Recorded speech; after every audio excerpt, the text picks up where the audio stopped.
batangnya besar dan lubangnya besar.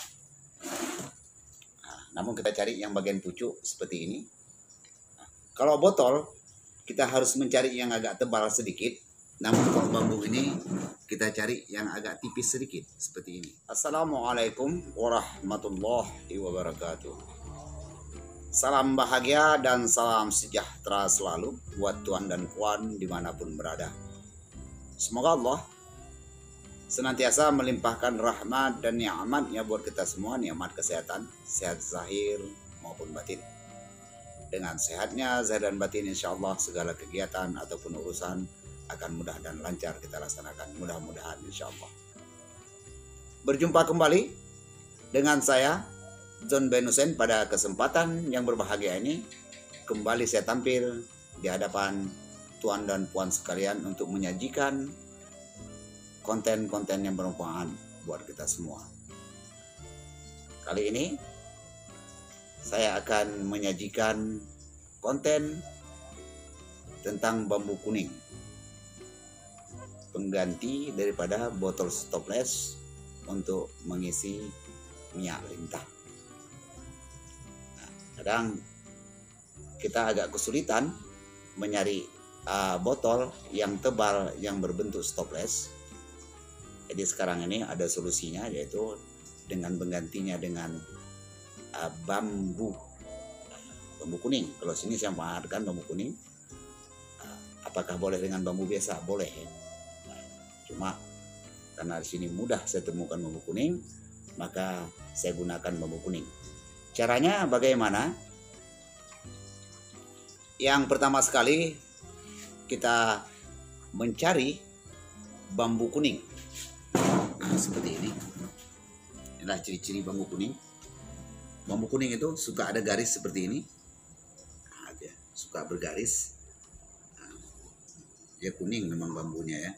Nah, namun bambu kuning ini ada dua jenis. Satu, dia tidak punya lubang seperti ini. Nah, dia nggak ada lubang ya. Cuma dia hanya batangnya saja, tapi dia tidak ada lubang. Lubangnya kalau ada lubang pun terlalu kecil sekali. Nah, kita cari bambu kuning yang batangnya besar dan lubangnya besar.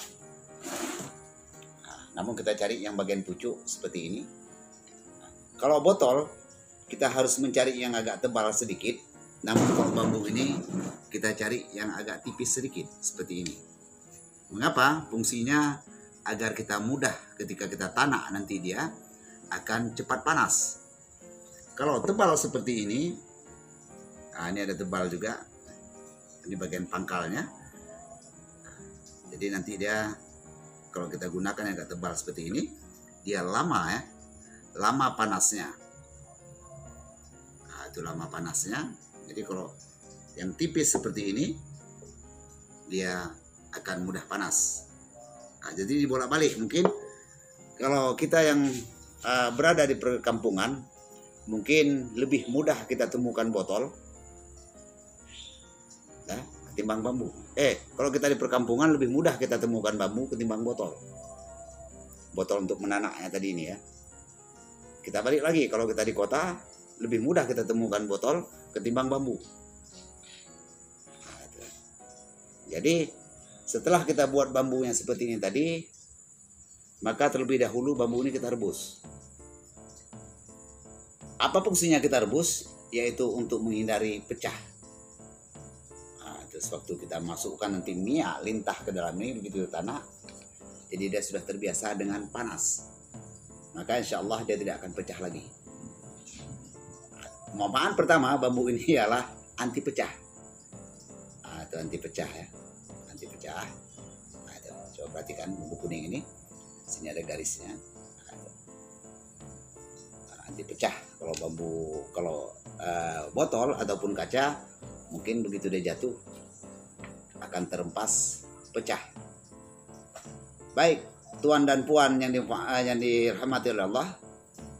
Inilah tadi saya perkenalkan pengganti botol, yaitu dari batang bambu. Nah, seperti ini. Nah, kita bentuk udah seperti gelas. Setelah itu ya kita rapikan, kita amplas, ya kita bersihkan, bentuk jadinya seperti ini. Nah, jadinya seperti ini. Jadi minyak lintah yang sudah kita jemur 2 minggu ataupun seminggu, kita masukkan ke dalam ini, lalu kita tanam. Nah,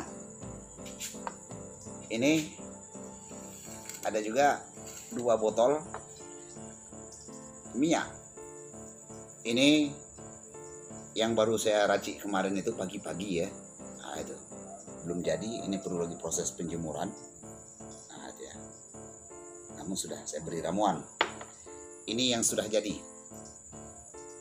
Nah, jadi apa efek ketika kita memakai atau kita oleskan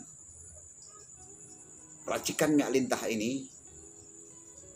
Yang pertama, kadang kita akan alergi ataupun iritasi. Yang terjadi biasanya terjadi itu di bawah batang tongkat sakti itu ada seperti kantongan salak. Ya, kantongan salak itu, kantong biji salak itu, di situlah sering kadang dia akan terjadi gatal. Nah, gitu gatal. Tapi itu tidak mengapa. Tidak mengapa ya. Mengapa saya katakan ini juga berkenaan dengan minyak lintah yang saya racik. Jadi itu tadi, kalau dia memang ada terjadi gatal, maka cuci pakai sabun bersih-bersih.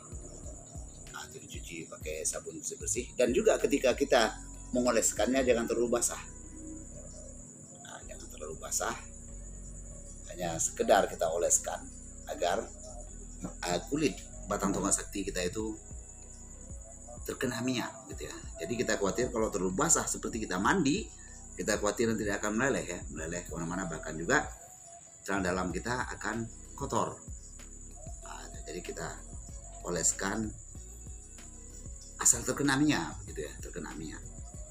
Nah, terkena minyak daripada batang tongkat sakti kita. Jadi apabila terjadi iritasi, segera cuci dengan sabun dan gunakan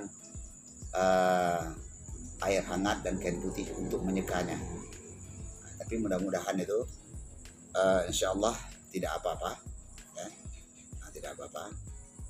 Nah, jadi perubahan yang ada pada batang tongkat sakti kita juga dia nanti akan keras dan kokoh. Demikian tuan dan puan yang dirahmati oleh Allah. Jadi bagi tuan-tuan yang ingin, yaitu yang berminat dengan racikan minyak lintah saya ini, boleh hubungi saya dengan nomor kontak 0853 5862 5242. Nanti minyaknya akan saya kemas. Memang tidak saya kemas, jadi saya kemas itu apabila ada yang memesan. Aduh. Botolnya saya isi dengan ukuran botol 30 ml. Nah, jadi ketika ada orang memesan, saya kemas. Jadi di sini juga perlu diketahui bahwasanya yang sudah meracik sendiri minyak lintah, jangan lupa dijemur terus walaupun sudah jadi setiap pagi. Ya. Kita jemur terus. Nah, itu. Nah, kita jemur ya. Nah, kita jemur agar dia tetap hangat begitu ya.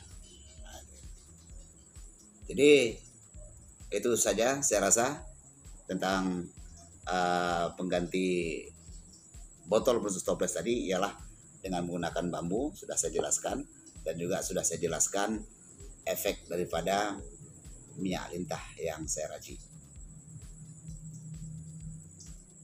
Jadi saya rasa cukup sampai di sini. Semoga apa yang saya sajikan ini bermanfaat buat kita semua dan bermanfaat juga buat generasi kita yang akan datang. Terima kasih atas segala perhatiannya. Saya akhiri. Assalamualaikum warahmatullahi wabarakatuh.